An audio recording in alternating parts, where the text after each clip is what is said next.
over there. Hello, everyone. I'm incredibly proud to follow each and every one of you on social media. You are fantastic individuals who work extremely hard, and thank you. That's the first thing. The second thing, when I go canvassing myself, I'm from Weston-super-Mare, people are really fed up with crime and the fact that the sentencing given is so disproportionate to the awful crime. What are we going to do to tackle crime and deal with the actual crime itself in a proper manner? Not like, 2 weeks for murder. Do you know what I mean? I mean, that's an exaggeration, but you know what I mean.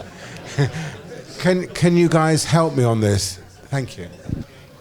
So I want to answer the crime question. I want to ask the room, do you reckon that it's a good use of police time and resource to pursue a 22-year-old because the Remain establishment of this country couldn't accept the result of the referendum?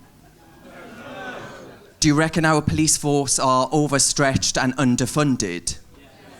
So maybe that's the solution, just actually to focus on actual crime instead of this regulatory crap that seems to be the focus of what is this ballooning regulatory state, where we've got everything from the Electoral Commission being the sort of provisional wing of the Remain campaign, spending vast sums of cash that should be going on actually preventing our kids being stabbed on the street.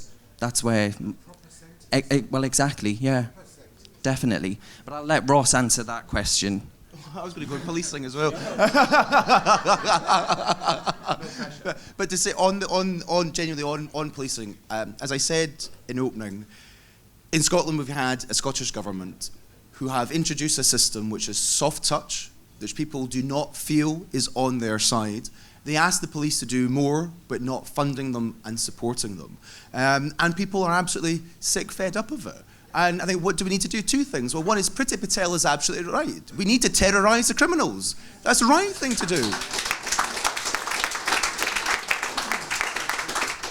And we also need to have reform, so that when people do go to prison, that they serve their time. And you know what? Life should be in life. And the fact that we let people out early is entirely wrong. There's no justice in that. And it's time we got back on the side of victims and not the criminals.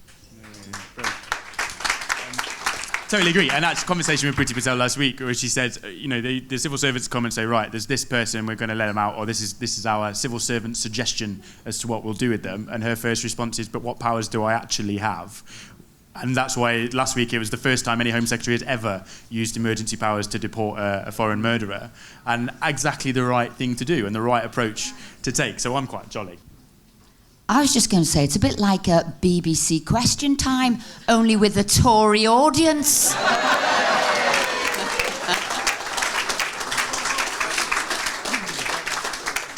I'm going to sort of touch on the crime question, I suppose. It's a story that probably most of you don't know, but my dad was an absolutely cracking geezer. He's the one who taught me aspiration. He was a self-employed stonemason, so he definitely knew the meaning of hard work. He had muscles absolutely massive because he was hoiking the granite everywhere, cracking bloke. When I was 13 years old, he was out drinking with his friends on a Saturday night, having a decent time, probably a little bit jolly. Chap walked over the pub, punched him once, dad died instantly. And that chap got absolutely zero prison time.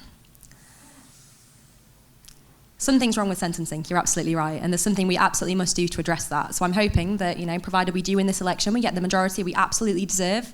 That's what we're going to do, because what do we Conservatives believe in? We believe in law and order. We believe that if you're a criminal, especially a repeat offender, you need to serve time. You need to actually, face justice, because we need to stop people from committing crimes.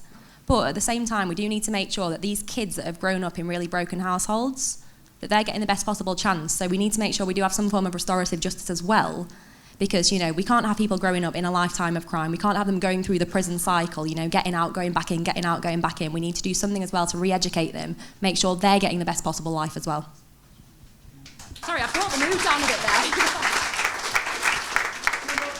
Yeah, I would also say, and that's why we need people in Parliament with real life experience who have felt the pain of a criminal system that is not working.